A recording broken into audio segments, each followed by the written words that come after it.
good afternoon, good evening, wherever you are in the world, and welcome to the Curry Spot. Hiya, thanks for coming back. I'm Amanda Potter. And I'm Gill Barham. So it's my turn today to do some interviewing, and I am very lucky to be able to interview Gill because she is the most interesting person ever. And I know you have a music degree, and I also know you've been a nurse.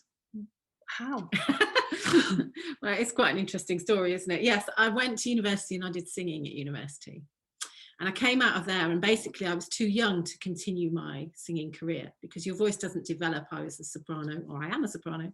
And your beautiful voice. If you ever get a chance to listen to some of Jill's music, honestly.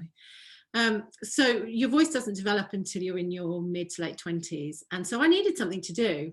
And I saw this advert in the local paper that said, we're looking for nurses. And I'm extremely good for volunteering for things. I'll have a go at anything. So I ended up doing an RGN. So that was in my mid-20s. Before the kids? Before the children were born. So what happened next? Because you're not a nurse now. No. Well, I really enjoyed my training. I think I benefited hugely because I was a bit older. I was with a lot of young girls who were 18 when they first started, which I think is far too young actually, because you see some things. Right. You know, it is quite an experience. So it was the day before degrees, and a lot of our stuff was done practically on the wards, and you know, you were thrown headlong into all sorts of situations. And I did work for a while, and I came out of my training hospital and worked in a little cottage hospital, which was wonderful. Sounds lovely. Yeah, and I worked with doctors and GPs and nurses, and we did, you know, operations, you know, and a little accident emergency unit. And then I had my children. But one of the things that never really sat very well with me, even in those days, and I didn't really understand why at the time, was because nursing, like the medical profession, the allopathic way of looking things, is that you're always looking at symptoms and treating symptoms. Yeah. So you've got a problem, it's diagnosed, there's a symptom, and then there's a solution. Yeah. And of course, a lot of the solutions are pharmaceuticals. I found that. And I would do a ward round, you know, particularly because we had a geriatric ward, and I'd just be handing out medication after medication to the same people. You know, we call it the polypharmacy, because, you know, you go on to one medication and that all medications have side effects. So you end up giving another medication for the side effect and so on. And you know, I interviewed somebody on my Radiant Menopause podcast who was a pharmacist who came out of conventional pharmacy for the same reason, because he said, I don't want to be, you know, giving these patients 20 different medications. This is not right. No. So at the time, I kind of didn't know why it didn't set with me. It's only in, you know, hindsight, it's a wonderful thing, isn't it? And it wasn't until really my own physical and emotional breakdown, sort of 12 or 13 years ago, and something that happened with my son, that the kind of penny dropped, and I began to realise that actually, rather than looking individually, we needed to look really more holistically. Yeah, the whole thing. Brilliant. So what are you doing now? So since then, I've studied a lot of nutrition and nutritional therapy.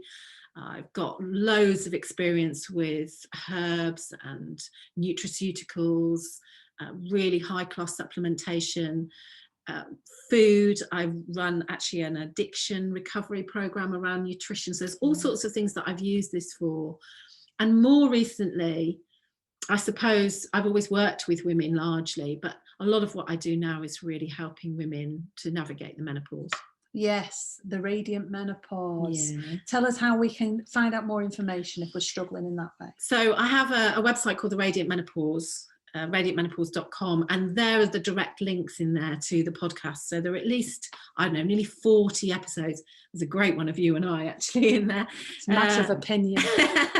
So there's at least 40 episodes in the first series of the Radiant Menopause podcast, where I just introduced the whole stuff for the first 6 episodes. It's me giving my experience and explaining what is the menopause, because we still really don't know what it's about, and what we can do from a mind, body and soul point of view. to help navigate that time. You know, half the population at least will go through the menopause. So why are we not talking about it more? And then I've got loads of interviews from women and men, actually, from all different aspects, talking about all different sorts of things. And it goes down really well. I love doing it because I'm really nosy.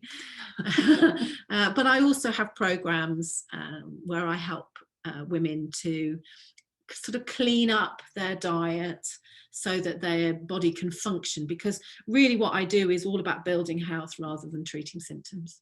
I love that. Didn't I say she was interesting? Thank you very much for sharing that with us. Is there anything else you'd like to share?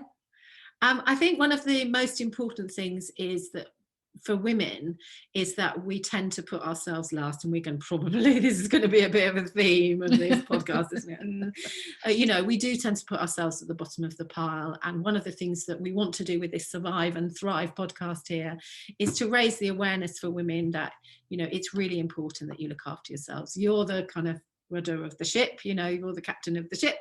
And so if you go down, everybody goes down with you. And I know, particularly during lockdown, would you agree with me, that even though men and women have been at home, it's still really the women that have taken on the burden, I'm hearing, of, you know, the house and homeschooling the children. You know, I don't think it's ever been more obvious, to be honest. True story. And that is why we're here to help, helping you thrive and survive.